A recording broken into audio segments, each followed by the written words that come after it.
E aí, eu é que pergunto, né? O direito morreu?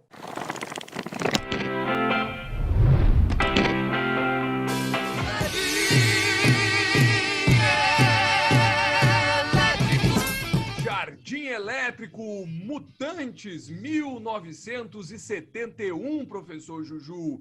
Banda Mutantes, uma das bandas clássicas do rock brasileiro naquele período dos anos 60 e dos anos 70, um período muito rico da música, aliás, da cultura brasileira, período do tropicalismo, a tropicália, né, os experimentalismos chegando na cultura brasileira e na música não foi diferente. Na música com Gal, com Caetano, com Gil, e no rock and roll nós tivemos aí os Mutantes, uma música bem maluca em determinados contextos, né? Para entender os Mutantes era preciso fazer um exercício.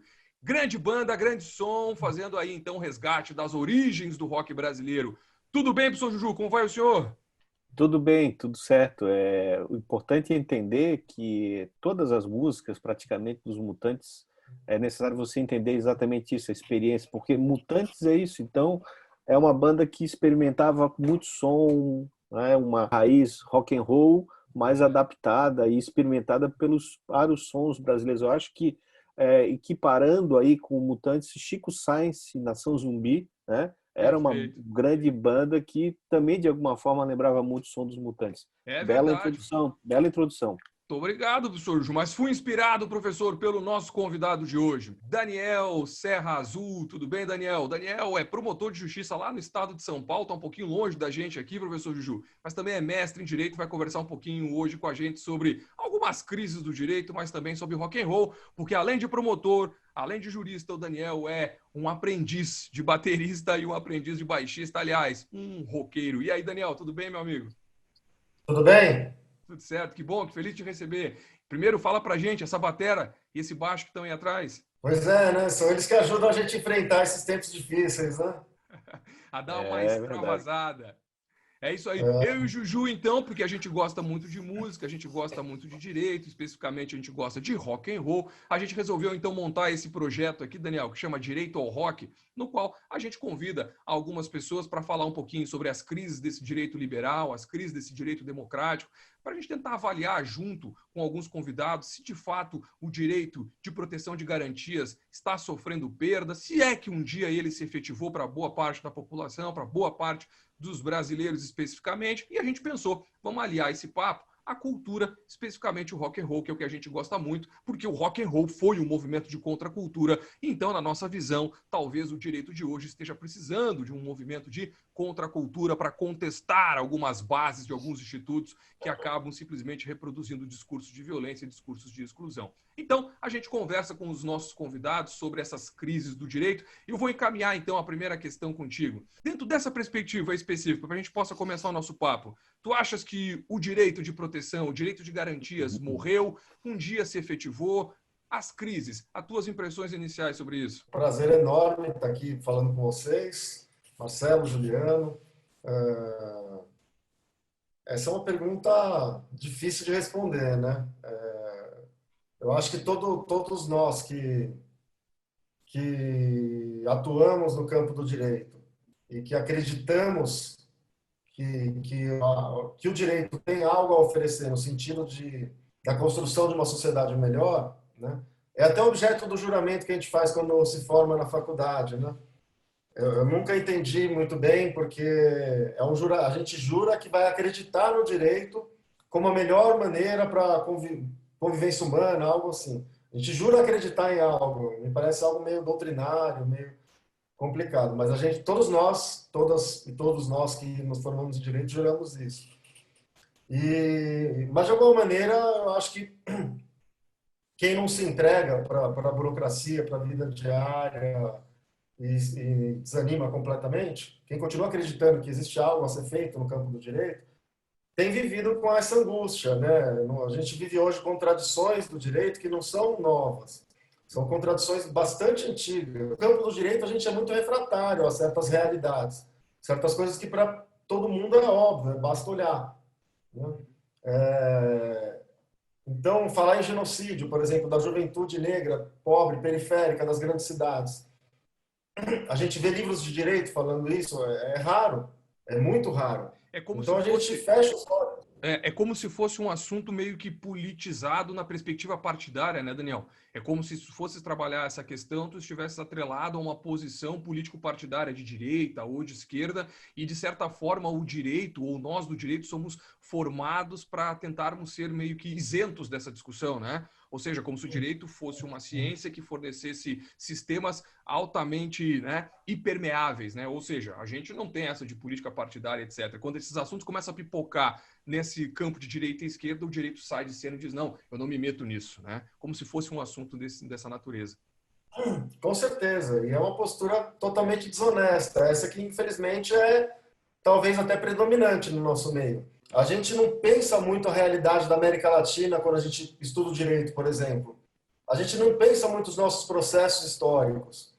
Então, a gente é formado em cima de conceitos bastante abstratos e, obviamente, ideológicos, né? Como esse, por exemplo, de que o juiz consegue ser um sujeito neutro ou até mesmo imparcial, no sentido que isso significa, que a gente atribui no direito para isso, né? Que é o sentido de alguém que consegue se distanciar do caso concreto em absoluto e dar uma decisão puramente técnica. Isso é um papo furado, falando em linha reta, né? Porque basta entender minimamente como funciona o processo comunicacional e o direito se dá nesse processo para a gente saber que as coisas não são tão simples assim. Por isso que eu queria que tu falasse, então, da tua experiência no que diz respeito à questão da juventude, dos processos de criminalização de determinadas culturas ou determinadas práticas da juventude com as quais tu trabalha. Eu vou começar por um exemplo, que é a ponta de um iceberg, mas é um exemplo que passa por esses temas que a gente está conversando. Uma vez, no período que eu estava atuando no acompanhamento de medidas socioeducativas, eu fui visitar uma unidade de internação e conversando com os adolescentes que estavam lá internados, ouvindo as reclamações que eles tinham, né? É muito difícil, num primeiro momento, eles se abrirem, especialmente para um promotor, eles confiarem. E com toda razão, não posso querer, por mais esforço que a gente faça para atuar de acordo com a Constituição e com as leis, a gente às vezes a gente carrega com a gente outras coisas que a instituição que a gente representa está fazendo, né? Uma dessas visitas, eu ouvindo as queixas deles, depois de um tempo, enfim, de todo um esforço para quebrar o gelo, porque é algo até assustador quando a gente vê. Os meninos parecem que estão dopados, mas é resultado de um processo muito violento que eles sofrem. E com a cabeça baixa, mão para trás, sim senhor, não senhor. É difícil você resgatar a humanidade deles para uma conversa. Mas depois de conseguir, numa dessas conversas, eu ouvi deles o seguinte, que eles estavam chateados, porque, entre outras coisas, não podiam escolher o corte de cabelo, não podiam um monte de coisas, e também não podiam cantar. Não podiam cantar. Daí eu falei, mas vocês não podem cantar? O que tem a ver, né? Eu falei, um outro falou, não é que não pode cantar. Não pode cantar nem rap e nem funk. A gente vê a potência que tem, a inquietação do jovem e a vontade dele se expressar, né? Eu trabalho hoje na área da educação e, de uma certa maneira, eu já vivi os dois lados dessa história. Eu fui expulso de uma escola na 7ª série porque eu, com aqueles canetões, pincel atômico, pichei no muro do banheiro da escola. E até hoje, ninguém veio me perguntar por quê. Eu nem tenho formação em pedagogia, em psicologia, mas é tão óbvio que um adolescente escreve uma coisa na parede, está querendo expressar. Aliás, a criança é tolerável isso, né? Vai lá e risca, tudo é bonitinho e tal. Quando o adolescente, que é aquela criança uns anos depois, vai lá e escreve uma mensagem na parede, isso ser criminalizado, seja em casa, seja na sociedade, né? E vou confessar que é muito recente eu entender o valor da pichação, por exemplo. E é triste, porque o campo do direito, eu não sei se é muita desilusão, e agora eu estou falei tudo isso para devolver a pergunta para vocês, né? Porque parece que a gente constata isso o tempo todo, que a gente está tentando se iludir, mas a maneira como o direito é pensado, discutido e praticado no Brasil, ela tem finalidades muito evidentes e que não são aquelas que a gente acreditou durante muito tempo que eram. Daniel, o que tu me diz aí dessa passagem nossa para um ECA? E realmente eu gostaria de saber, sinceramente, o que se esperar do Ministério Público na sua mentalidade. Bom, a gente realmente teve uma mudança de contexto muito grande. O ECA, por exemplo, o anteprojeto de lei, foi escrito por membros do Ministério Público, né? E a gente teve todo um movimento pela aprovação e depois pela aplicação do ECA, liderado por pessoas do Ministério Público, que estão hoje, inclusive, nessa mesma luta ainda, né? O triste é que a gente não viu essa luta ter continuidade.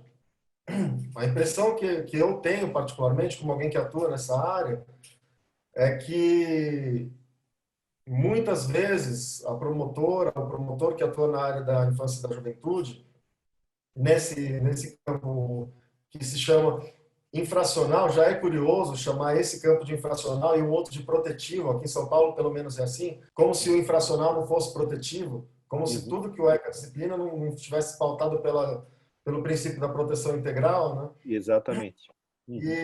Mas muitas vezes eles acabam reproduzindo o que eles mesmos fazem na área criminal.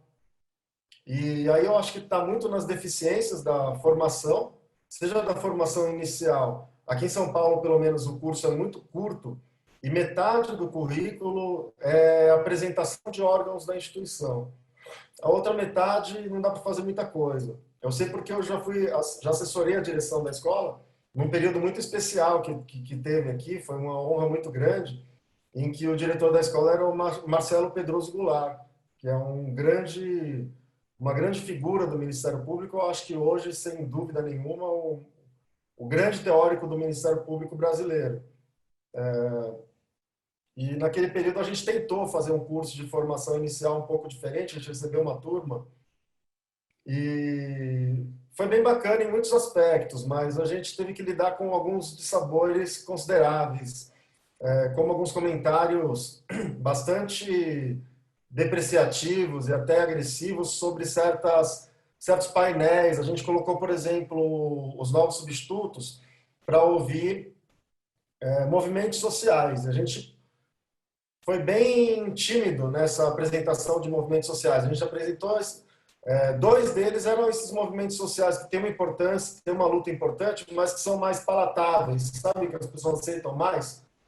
Greenpeace, dois tinham mais ou menos esse perfil. E um deles era um movimento de sem-teto. E o rapaz do movimento sem teto fez uma fala emocionante, linda, que eu gostaria de ter ouvido uma fala daquela no início da minha carreira. E depois eu, enfim, de escutar em corredor, enfim, eu soube de comentários muito lamentáveis feitos por pessoas que estavam ingressando na instituição. É muito duro, porque eu acho que tem duas coisas. Tem uma cultura institucional muito forte de reprodução de contradições, de certos vícios da instituição, né? Tem uma falha tremenda no processo de recrutamento, porque eu falo com toda tranquilidade, não acho que é um grande mérito eu ter passado no concurso. Eu acho que tem um grau de aleatoriedade enorme. Eu acho que as perguntas são feitas com um nível de superficialidade constrangedor. Fica aleatório, você não consegue, você só pede coisa de dogmática jurídica, pelo menos na maior parte dos estados. Aqui em São Paulo é quase assim a prova toda. Não pede nada que exija refletir ou ter um pensamento crítico, né? Então, você tem a formação, antes da formação deficiente, você tem a seleção deficiente, e você tem uma coisa eu não sei se foi quando aumentou muito, teve um período, quando foi implementado o subsídio, aumentou muito o padrão remuneratório. Eu não sei se foi ali, mas nesses 18 anos que eu estou no Ministério Público, a partir de algum momento eu comecei a perceber uma elitização maior ainda dos grupos que entravam. Nesses 18 anos em que eu estou no Ministério Público, que eu falei que eu percebi mudar um pouco o perfil das pessoas que entram, mudou muito também o pensamento médio dentro da instituição. Eu sou alguém, eu cresci num bairro da periferia de São Paulo. Meu pai era um profissional de nível técnico e a minha família, enfim, passou por muita dificuldade até para ele ter conseguido ter esse acesso ao ensino formal, ele e os irmãos, né? E meu avô era um militante comunista que foi perseguido na ditadura militar, recebeu 3 condenações com base na Lei de Segurança Nacional. Vários parentes meus foram presos como represália ao meu avô, claro que depois ele foi anistiado. E, enfim, esse é o lugar de onde eu vim. Eu entrei no Ministério Público, eu não sei se por uma falha no sistema de recrutamento ou se por um outro momento que o país vivia, né? Porque eu nasci em 76, eu cresci no período da reabertura. E eu fui estudar direito na esteira desse processo, né? Da reabertura, da democratização, da criação dos conselhos de políticas públicas. O meu avô, depois já idoso, e depois de ter sofrido todo tipo de violência institucional, né? Ele passou a militar muito na luta pelo SUS, pela criação do SUS e depois pela implementação do SUS. Então, ele foi muito tempo membro do Conselho Estadual de Saúde, do Conselho e alternando às vezes o Conselho Municipal de Saúde aqui em São Paulo, representando os usuários. Então foi nesse contexto que eu me interessei pelo direito, que eu li algumas coisas sobre a Constituição de 88, me parecia uma coisa muito interessante. Uma Constituição que prometia transformar o Brasil numa sociedade livre, justa e solidária, né? Era uma aposta que valia, né? E eu acho que estava todo mundo um pouco acreditando nela. Mas a gente tem, pelo menos a maneira como eu interpreto isso, a gente tem a nossa grande miséria é ter uma elite que não tem projeto nacional, que é entreguista e que é golpista, que não aceita o processo democrático. Isso é muito grave. Isso é muito grave. Isso é comum na América Latina, mas eu acho que a gente tem essa característica, vamos dizer, com uma dimensão bastante considerável, né?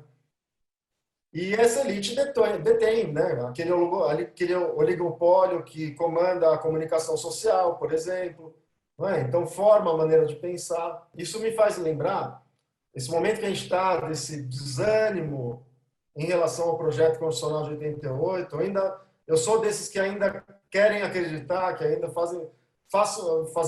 Eu acho que devemos fazer um esforço para levar esse projeto adiante ainda. Ele não está perdido, né? Mas, ao mesmo tempo, eu vou me lembrando muito de uma entrevista, tem algumas entrevistas do Roda Viva antigas, quando o Roda Viva valia bastante a pena, que eu vejo recorrentemente. As do Brizola, obviamente, Darcy Ribeiro, Milton Santos, tem algumas, enfim, que são, para mim, históricas e que têm que ser sempre vistas. Do Noam Chomsky, né? E tem uma do Luiz Carlos Prestes, no período da Constituinte, em que ele está profundamente desanimado com tudo que está acontecendo. E, na ocasião, ele foi tido como um cara sectário, que não estava aberto para o novo que estava vindo e tal. E não dá para negar que o país teve muito avanço nesse período que durou a República da Constituição de 88. Né? De 88 até o golpe em 2016. Houve muito avanço na sociedade brasileira. Né? E não foi uma coisa de uma gestão ou de outra gestão. Houve momentos em que esses avanços foram mais intensos, outros momentos em que eles foram um pouco menos. O fato é que, se a gente for olhar em todas as áreas, a gente avançou muito nesse período da democratização. Então não dá para jogar isso tudo fora e falar não valeu a pena. Né? Mas hoje a gente vai vendo que o velho tinha tinha razão em muita coisa no que ele estava falando. Se a gente rever aquela entrevista hoje, infelizmente, não para a gente desanimar e falar, então não dá, não vale a pena lutar por democracia e direitos humanos no Brasil. Mas acho que até para a gente se estimular, sabendo que essa é uma luta secular. Qual é a avaliação que o senhor faz hoje da nova República? Na minha opinião, não há nenhuma nova república. Se há uma nova república, ela nasceu igual à velha. Não houve nenhuma alteração em profundidade. Todas superficiais. Eu nego, portanto, essa existência de uma nova república. Bom, infelizmente nosso tempo está voando. Professor, a gente tem que encaminhar aqui uma conversa sobre música, sobre rock and roll com o nosso convidado hoje. Daniel, por que o rock continua vivo? O rock continua vivo porque aqueles meninos que eu falei lá da Fundação Casa vão continuar cantando funk e rap, mesmo tomando porrada por causa disso. É por isso que o rock continua vivo, é porque o jovem não tem medo, o adulto aprende a ter medo, e ele acha que todo mundo se pauta pelo medo. Não é? Inclusive, essa é uma característica do fascismo, que é um tema, enfim, que é atual, né? O fascista ele se move pelo medo, e é por isso que ele tenta agir politicamente pela violência, porque ele acha que o medo intimida todo mundo. E felizmente a violência, a ameaça, a agressão não assusta o jovem. É por isso que o rock não morreu. Ó, professor, temos que infelizmente encaminhar o nosso fim hoje e eu preciso, obviamente, contar com as suas dicas. Aliás, a nossa audiência espera aí ávida pelas suas dicas. Então, a primeira dica hoje vai de filme. Então, um filme que marcou a época, Pichote ali do Mais Fraco, um filme do Hector Babenco, a direção foi dele, o personagem principal, o Pichote, foi desempenhado pelo Fernando Ramos da Silva, realmente era uma criança, um adolescente de rua, Marília Pêra é a mãe adotiva dele, uma prostituta, então um filme que é de 1980, um ano depois do Código de Menores, e os mesmos problemas do Pichote daquela época nós passamos muito hoje ainda, lamentavelmente. A segunda dica é um documentário que é do Netflix, Kids for Cash, é uma história interessante do juiz norte-americano que se envolve numa corrupção, que não vou fazer o spoiler, mas esse documentário retrata então a questão do adolescente infrator nos Estados Unidos e a figura desse juiz, né, que esse documentário passa e ele se envolve em situações que eu não vou dizer agora. Kids for Cash, Netflix, é muito interessante. Agora, dica de som, né? Eu aqui vou de algo assim, em homenagem também aí ao Daniel, pensei bem, parece que eu já sabia, Beast Boys, eu acho que é uma banda aí que vem aí dizer muita coisa, e pela temática, Beast Boys e Sabotage, que era a música que eu escutava muito na época da MTV, do Gastão Moreira, e eu não esqueço jamais. Eu quero agradecer demais o Daniel por ter estado conosco. Eu queria saber mais a história daquela batera ali, aquele baixo que está ali atrás, mas a gente vai ter que marcar uma segunda rodada com o Daniel. Daniel, muito obrigado por ter disponibilizado um pouco do teu tempo para a gente, por ter parado aí as tuas atividades nesses tempos estranhos para que a gente pudesse trocar um papo sobre direito, um pouquinho sobre música e as tuas impressões de mundo. Obrigado. Eu que agradeço pelo convite, foi uma delícia o papo. Isso aí, professor Juju, muito obrigado por mais uma parceria. Você aí que nos acompanha, fique atento, ajude a gente a produzir mais conteúdo. Se gostou do vídeo, vai aí dar um like, compartilha, se inscreve no canal. A gente percebe que isso é bem importante, a plataforma acaba ajudando a gente a chegar mais longe. E vá lá, veja, assista os nossos outros conteúdos e fique atento, porque logo mais a gente estará aqui para produzir mais discussões sobre outros institutos, outros discos e também outras músicas. Legal? Até a próxima, gente. Muito obrigado. Tchau. Mas... Tchau.